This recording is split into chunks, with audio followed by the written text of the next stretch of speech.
ರಾಜ್ಯ ರಾಜಕಾರಣದಲ್ಲಿ ಮಹತ್ವದ ಬೆಳವಣಿಗೆ ನಡೆದಿದೆ. ಸಿಎಂ ಸ್ಥಾನಕ್ಕೆ ರಾಜೀನಾಮೆ ಕೊಡೋಕೆ ಸಿದ್ದರಾಮಯ್ಯ ನಿರ್ಧರಿಸಿದ್ದಾರೆ ಎನ್ನಲಾಗಿದೆ. ನಿನ್ನೆ ದೆಹಲಿಯಲ್ಲಿ ನಡೆದ ರಾಹುಲ್ ಗಾಂಧಿ ಜೊತೆಗಿನ ಸಭೆಯಲ್ಲಿ ರಾಜೀನಾಮೆ ಕೊಡೋಕೆ ಸಿಎಂ ಸಿದ್ದರಾಮಯ್ಯ ಒಪ್ಪಿಗೆ ಸೂಚಿಸಿದ್ದಾರಂತೆ. ರಾಜೀನಾಮೆ ನೀಡೋಕೆ ರಾಹುಲ್ ಗಾಂಧಿ ಬಳಿ 2-3 ದಿನ ಟೈಮ್ ಕೇಳಿದ್ದಾರೆ ಎನ್ನಲಾಗ್ತಾ ಇದೆ.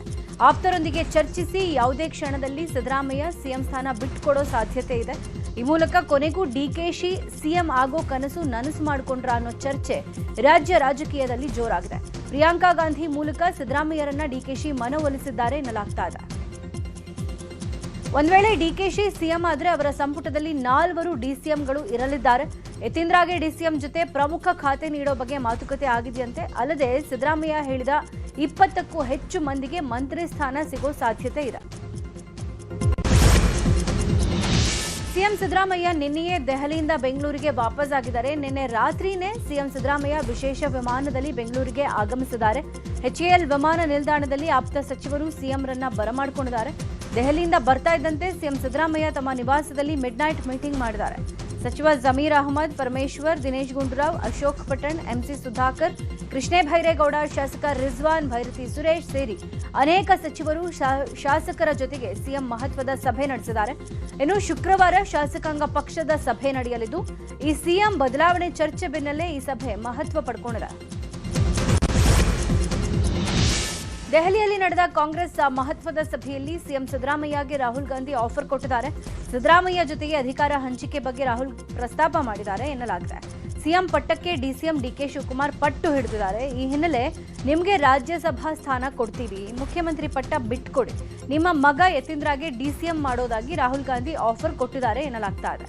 ಆದರೆ ರಾಜ್ಯಸಭಾ ಸ್ಥಾನಕ್ಕೆ ಸಿಎಂ ಒಪ್ಪಿಲ್ವಂತೆ. ಡಿಸಿಎಂ DK ಶಿವಕುಮಾರ್ ಒಂದ್ ವೇಳೆ ಸಿಎಂ ಆದ್ರೆ ಸತೀಶ್ ಜಾರಕಿಹೊಳಿಗೆ ಕೆಪಿಸಿಸಿ ಅಧ್ಯಕ್ಷ ಪಟ್ಟ ಸಿಗುತ್ತಾ ಅನ್ನೋ ಚರ್ಚೆ ಶುರುವಾಗಿದೆ. ಈಗಿರೋ ಸಚಿವ ಸ್ಥಾನದ ಜೊತೆಗೆ ಸತೀಶ್ಗೆ ಕೆಪಿಸಿಸಿ ಅಧ್ಯಕ್ಷಗಿರಿ ಒಲಿದ್ರೆ ವಾಲ್ಮೀಕಿ ನಾಯಕ ಪಕ್ಷದ ಚುಕ್ಕಾಣಿ ಹಿಡಿಯಲಿದ್ದಾರೆ. ನಾಳೆ ಅಥವಾ ನಾಡಿದ್ದು ಅಂತಿಮ ಘಟ್ಟದಲ್ಲಿ ರಾಜ್ಯ ಕಾಂಗ್ರೆಸ್ ಬದಲಾವಣೆ ಬಿರುಗಾಳಿ ಬೀಸಲಿದ್ದು ಜಾರಕಿಹೊಳಿಗೆ ಪಟ್ಟ ದೊರೆಯೋ ಸಾಧ್ಯತೆ ಇದೆ. ರಾಜ್ಯದಲ್ಲಿ ನಾಯಕತ್ವ ಬದಲಾವಣೆ ರಾಜಕೀಯ ಜೋರಾಗಿದೆ. ನಾಳೆ ರಾಜ್ಯಕ್ಕೆ ಹೈಕಮಾಂಡ್ ನಾಯಕರು ಆಗಮಿಸೋ ಸಾಧ್ಯತೆ ಇದೆ. ರಾಜ್ಯ ಉಸ್ತುವಾರಿ ಸುರ್ಜೇವಾಲಾ, KC ವೇಣುಗೋಪಾಲ್ ಬೆಂಗಳೂರಿಗೆ ಬರಲಿದ್ದಾರೆ ಎನ್ನಲಾಗಿದೆ. ಶುಕ್ರವಾರ ಶಾಸಕಾಂಗ ಪಕ್ಷದ ಸಭೆ ಕರೆಯಲಿದ್ದು ಶಾಸಕರಿಗೆ ಸಿಎಂ ಧನ್ಯವಾದ ತಿಳಿಸಲಿದ್ದಾರೆ. ನಾಳೆ ಸಚಿವ ಸಂಪುಟ ಸಭೆ ನಡೆಯಲಿದೆ. ಇವತ್ತು ಸಿದ್ದರಾಮಯ್ಯ ಅವರ ಪಾಲಿನ ಕೊನೆಯ ಕ್ಯಾಬಿನೆಟ್ ಸಭೆ ಎನ್ನಲಾಗ್ತಾ ಇದೆ. ನಾಳೆಯ ಸಭೆಯಲ್ಲಿ ಸಚಿವರಿಗೆ ಸಿಎಂ ಧನ್ಯವಾದ ತಿಳಿಸಲಿದ್ದಾರೆ. ಕಾಂಗ್ರೆಸ್ ಪಾಳ್ಯದಲ್ಲಿ ನಾಯಕತ್ವದ ಬಿಕ್ಕಟ್ಟು ತಾರಕಕ್ಕೇರಿದ ಸಮಯದಲ್ಲೇ ಸಂಪುಟ ಸರ್ಜರಿಯ ವಿಷಯವೂ ಕಾವೇರಿದೆ. ನಾಯಕತ್ವ ಬದಲಾವಣೆ ಜೊತೆ ಸಂಪುಟಕ್ಕೂ ಸರ್ಜರಿ ನಡೆಯಲಿದೆ ಎನ್ನಲಾಗ್ತಾ ಇದೆ. ಹಿರಿಯ ನಾಯಕರ ಕಾರ್ಯವೈಖರಿಗೆ ರಾಹುಲ್ ಗಾಂಧಿ ಗರಂ ಆಗಿದ್ದಾರಂತೆ. ಹೀಗಾಗಿ ಬಹುತೇಕ ಹಾಲಿ ಹಿರಿಯ ಸಚಿವರಿಗೆ ಕೊಕ್ ನೀಡೋ ಸಾಧ್ಯತೆ ಇದೆ. ಇನ್ನು ಯುವಕರು ಹಾಗೂ ಹೊಸ ಮುಖಗಳಿಗೆ ಅವಕಾಶ ನೀಡಲಿದ್ದಾರಂತೆ.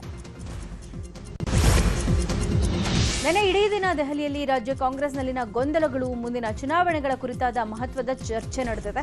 ಇಂದಿರಾಭವನದಲ್ಲಿ ಸಿಎಂ ಸಿದ್ದರಾಮಯ್ಯ ಜೊತೆ ರಾಹುಲ್ ಗಾಂಧಿ ಮೀಟಿಂಗ್ ಮಾಡಿದ್ರು. ಸಿಎಂ ಕುರ್ಚಿ ಬಿಕ್ಕಟ್ಟು, ಪಕ್ಷದಲ್ಲಿನ ಗೊಂದಲಗಳು ಸೇರಿದಂತೆ ರಾಜ್ಯಸಭಾ ಚುನಾವಣೆ, GBA ಎಲೆಕ್ಷನ್ ಹಾಗೂ ಗ್ರಾಮ ಪಂಚಾಯಿತಿ ಚುನಾವಣೆಯ ವಿಚಾರವಾಗಿ ಚರ್ಚೆ ಆಗಿದೆ. ಸಭೆಯಲ್ಲಿ ಏನೆಲ್ಲ ಆಯಿತು ಅನ್ನೋದರ ಕುರಿತು ಕಾಂಗ್ರೆಸ್ ನಾಯಕ KC ವೇಣುಗೋಪಾಲ್ ಮಾಹಿತಿ ಕೊಟ್ಟಿದ್ದಾರೆ. ರಾಜ್ಯಸಭೆ, MLC ಚುನಾವಣೆಗಳ ಚರ್ಚೆ ನಡೆದಿದೆ. ಕುರ್ಚಿ ಕಚ್ಚಾಟದ ಬಗ್ಗೆ ಯಾವುದೇ ಚರ್ಚೆ ಆಗಿಲ್ಲ ಅಂತ ಹೇಳಿದ್ರು. ಇನ್ನು ಕರ್ನಾಟಕ ಸೇರಿ ಇತರೆ ರಾಜ್ಯಗಳ ವಿಚಾರದ ಚರ್ಚೆ ನಡೆಯಿತು ಅಂತ KC ವೇಣುಗೋಪಾಲ್ ಹೇಳಿದ್ದಾರೆ.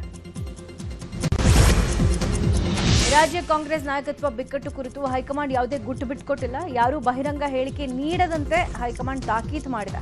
ಜೊತೆಗೆ ಬೆಂಬಲಿಗರನ್ನ ಸೈಲೆಂಟ್ ಆಗಿಸುವಂತೆ ಸಿಎಂ DCMಗೆ ಹೈಕಮಾಂಡ್ ಸೂಚಿಸಿದೆ. ಇನ್ನು ಸಭೆ ಬಗ್ಗೆ ಮಾಹಿತಿ ನೀಡಿರುವ ಸಿಎಂ ಸಿದ್ದರಾಮಯ್ಯ ಯಾವ ಚರ್ಚೆಗಳೂ ಆಗಿಲ್ಲ, ಅದೆಲ್ಲವೂ ಊಹಾಪೋಹ. ವೇಣುಗೋಪಾಲ್ ಎಲ್ಲವನ್ನೂ ಹೇಳಿದ್ದಾರೆ. ಪುನರ್ರಚನೆ ಬಗ್ಗೆ ಯಾವುದೇ ಚರ್ಚೆ ಆಗಿಲ್ಲ ಅಂತ ಹೇಳಿದ್ರು. ಇವತ್ತು ಮಧ್ಯಾಹ್ನ ದೆಹಲಿಯಿಂದ ಡಿಸಿಎಂ DK ಶಿವಕುಮಾರ್ ವಾಪಸ್ ಆಗಲಿದ್ದಾರೆ. ದೆಹಲಿಯಿಂದ ಮಧ್ಯಾಹ್ನ 12:15ಕ್ಕೆ DKಶಿ ನಿರ್ಗಮಿಸಲಿದ್ದು 3:20ಕ್ಕೆ ಬೆಂಗಳೂರಿಗೆ ಆಗಮಿಸಲಿದ್ದಾರೆ. ಸಂಜೆ ಕೆಪಿಸಿಸಿ ಕಚೇರಿಯಲ್ಲಿ GBA ಚುನಾವಣೆ ಬಗ್ಗೆ DK ಶಿವಕುಮಾರ್ ಸಭೆ ನಡೆಸಲಿದ್ದಾರೆ.